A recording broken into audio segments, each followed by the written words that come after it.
What's up, everyone? Welcome to today's video. Welcome to the GamerDad channel. Thank you very much for tuning in. Today we're going to be looking at some aspects of the Division and the Division 2, and I'll start pretty much a little bit of context from the Division 1.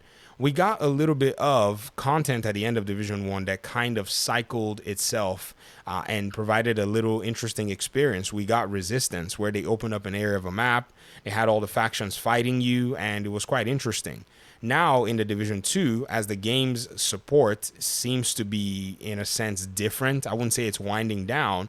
We have a plethora of activities actually that really do a good job to fill in that, void. We have raids, we have summit, we have countdown, we're getting another one. So it kind of leads me to believe that this game's support is going to be quite different from the Division 1, because at the time the developers were trying to wind down the support for the first game, the Division 1, it seemed like they already had Division 2 on hand, and it was also being suspected in a sense, but it was very quiet. It was kept very quiet. They did not even let out any clues that they were doing this.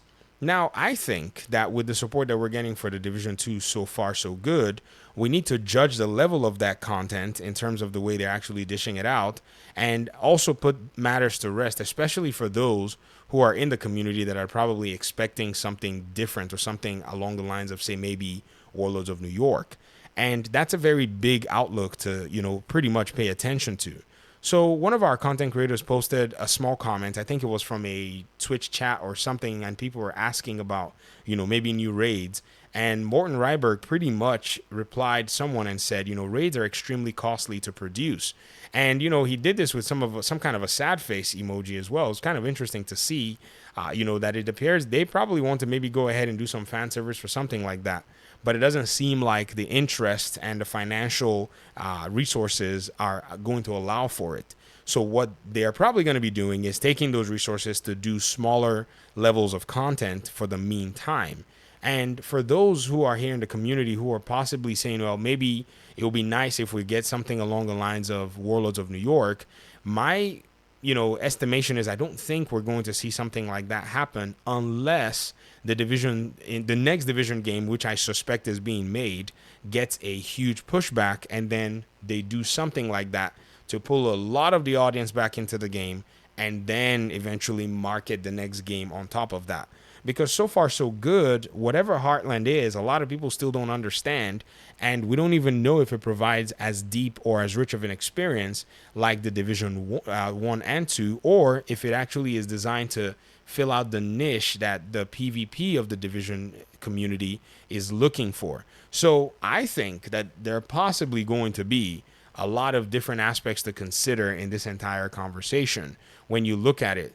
So right now, I was always under the impression that for the future support of the Division, we were going to be getting just the seasons, the manhunts, the apparel event, and the cycling of global events. But apparently, the developers seem to have ramped it up a little bit for this particular time frame.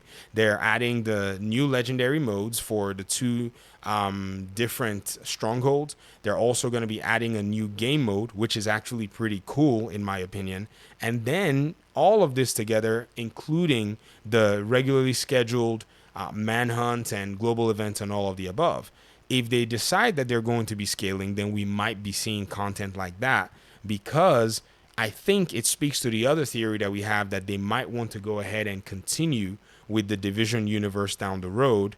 And I think this is where they have the opportunity to either bring a paid DLC, but at this point in time, we don't know if there is actually enough interest to bring something like that to the Division.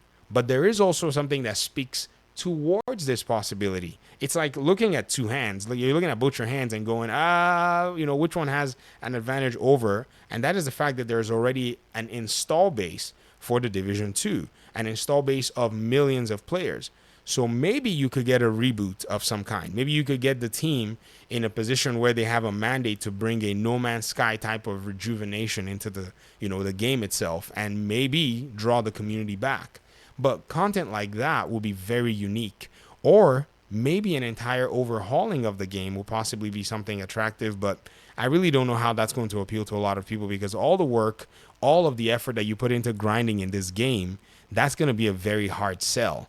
games like Destiny and some other, MMOs or looters in a sense are able to achieve that because they don't have as much complexity. The Division, on the other hand, is a madhouse of complexity. So it's very easy for you to feel like you've been disenfranchised if a lot of what it is you've worked for even gets touched. So a new game is what I think, in my opinion, going to be the best possible response to all of this. But again, I wanted to go ahead and share this with you guys here in the community because I think it's actually very interesting and important to pretty much be aware of the quality and the nature of content that's coming to the game. And that way we can actually have a realistic picture of where it is that we're going. So for now, I think this support, based on the level that the developers have actually dropped it, means that they actually have future plans for the franchise as a whole from Massive's own area. It speaks volumes. It's more than we got in in a long time, where we're getting all of the above and then getting refreshes to existing modes, which is the legendaries, and then getting new content as well. So that's actually pretty cool. And so I would love to hear your thoughts in the comment section. Thanks so much for watching the video. I really appreciate you guys' time and audience, and hopefully I'll talk with you guys soon.